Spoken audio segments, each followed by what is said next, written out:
morning students. Today's topic methods of economic analysis. Methods of economic analysis are divided into three parts on the basis of dependence, time element, tools and directions. On the basis of dependence are already divided into two parts, partial and general. ये दोनों हम पहले भी पढ़ चुके हैं. Partial का मतलब होता है कि जब वन थिंग को हम चेंजेबल या वेरिएबल मानेंगे, लाइक प्राइस ऑफ कमोडिटी. अगर कमोडिटी की प्राइस को हम वेरिएबल फैक्टर मान रहे हैं और अदर थिंग रिमेन कांस्टेंट, तो वो हमारी स्टडी कैसी कहलाएगी? पार्शल स्टडी कहलाएगी. जनरल में ऑल थिंग्स को, जैसे सिर्फ प्राइस ही वेरिएबल नहीं होगी, प्राइस के साथ साथ सब्सटीट्यूट गुड की price, income of the consumer, ये सब भी चेंजेबल माने जा सकते हैं. जब इस तरीके से हम स्टडी करते हैं तो उसे हम कहते हैं जनरल एनालिसिस. फिर टाइम एलिमेंट के अकॉर्डिंग अगर हम देखें तो थ्री पार्ट्स में डिवाइडेड है ये, स्टैटिक, कंपैरेटिव एंड डायनामिक. ये भी हम पहले पढ़ चुके हैं. स्टैटिक मीन्स होता है स्थिर, कंपैरेटिव का मतलब होता है तुलनात्मक और डायनेमिक का मतलब होता है बदलता हुआ या फिर प्रावैधिक. स्टैटिक, कंपैरेटिव और डायनेमिक. स्टैटिक और डायनेमिक वर्ड फर्स्ट टाइम 1928 में रैगनर फ्रिश नाम के एक इकोनॉमिस्ट थे, उन्होंने इस वर्ड को फर्स्ट टाइम यूज़ किया था. बोर्ड के पॉइंट ऑफ व्यू से ये क्वेश्चन बहुत इम्पॉर्टेंट है कि first time static and dynamic word को किसने यूज किया था, कौन से ईयर में? 1928, रैगनर फ्रिश. स्टैटिक में जब स्थिर, स्टैटिक नाम से ही पता चल रहा है कि जब हम कांस्टेंट कंडीशन की स्टडी करते हैं टाइम एलिमेंट के अकॉर्डिंग. कंपैरेटिव में है कि जब दो अलग अलग टाइम की स्टडी कि आपस में क्या की जाती है, कंपैरिजन की जाती है. और डायनेमिक में क्या होता है कि बदलते हुए चेंजेबल, उसका जो चेंजेबल रूप होता है उसकी स्टडी की जाती है, उसे हम डायनेमिक कहते हैं. टाइम एलिमेंट के अकॉर्डिंग एक पर्टिकुलर टाइम के अंदर जो भी चेंजेस होते हैं, उन चेंजेस की जो स्टडी होती है उसे हम डायनेमिक स्टडी कहते हैं. अब थर्ड एंड इम्पॉर्टेंट हमारा एनालिसिस है टूल्स एंड डायरेक्शन के अकॉर्डिंग. टूल्स एंड डायरेक्शन के अकॉर्डिंग टू पार्ट्स में डिवाइड है ये, डिडक्टिव मेथड और इंडक्टिव मेथड.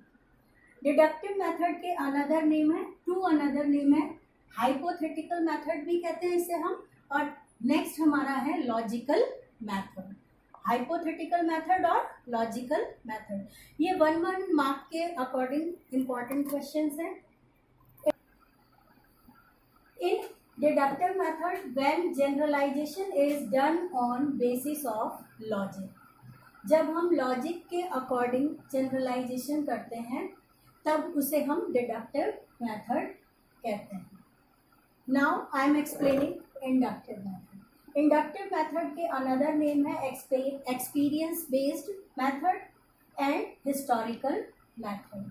और इसका बहुत अच्छा एग्जाम्पल है माल्थीजियन थ्योरी थी. इन्होंने पॉपुलेशन का जो सिद्धांत दिया था या पॉपुलेशन की जो थ्योरी दी थी वो इनकी इंडक्टिव मेथड बेस्ड स्टोरी थी.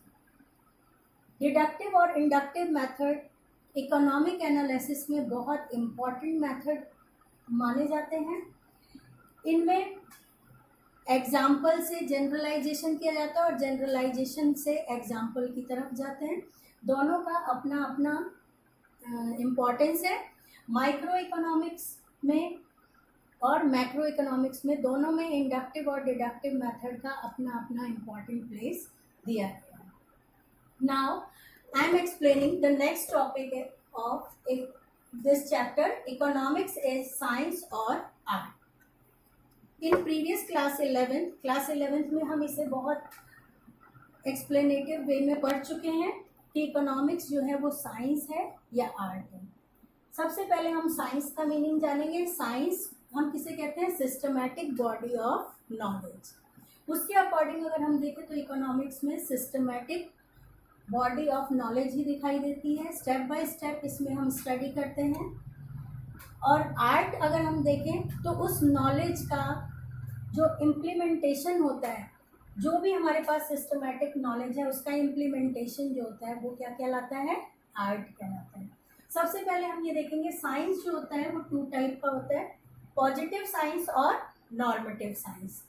पॉजिटिव साइंस में हम क्या करते हैं, फैक्ट्स की स्टडी करते हैं, उसमें हम व्हाट इज, व्हाट वाज और व्हाट विल बी ये स्टडी करते हैं। और नॉर्मेटिव साइंस में हम what ought to be, what should happen and what should have happen. इसमें हम सिर्फ जो नेचुरल थिंग होती है, फैक्ट होती है, पॉजिटिव साइंस में उसकी स्टडी करते हैं। जैसे सिगरेट स्मोकिंग जो है वो इंजीरियस फॉर हेल्थ होता है, लेकिन उसको रिमूव करने के लिए कौन सी पॉलिसी बनानी चाहिए या कौन सा मेथड लागू करना चाहिए, ये हम नहीं पढ़ते हैं पॉजिटिव साइंस के अंदर। नॉर्मेटिव में क्या होता है कि हम रीजन के बारे में जानते हैं, जैसे इंडिया जो है वो ओवर पॉपुलेटेड कंट्री है, इसलिए क्या नहीं, इसका जो ओवर पॉपुलेशन है उसको क्या करना चाहिए, हमें रोकने की कोशिश करनी चाहिए। इसके अलावा एक अनदर एग्जांपल हम ले सकते हैं कि जनरल प्राइस लेवल जो है वो बहुत ज़्यादा अप या राइज नहीं होना चाहिए। तो इसके अकॉर्डिंग अगर हम देखें तो इकोनॉमिक्स जो है वो पॉजिटिव और नॉर्मेटिव दोनों तरह की साइंस है। और आर्ट के बारे में अगर हम कहें तो आर्ट इन सारी नॉलेज का जो इम्प्लीमेंटेशन है वो आर्ट कहलाता है।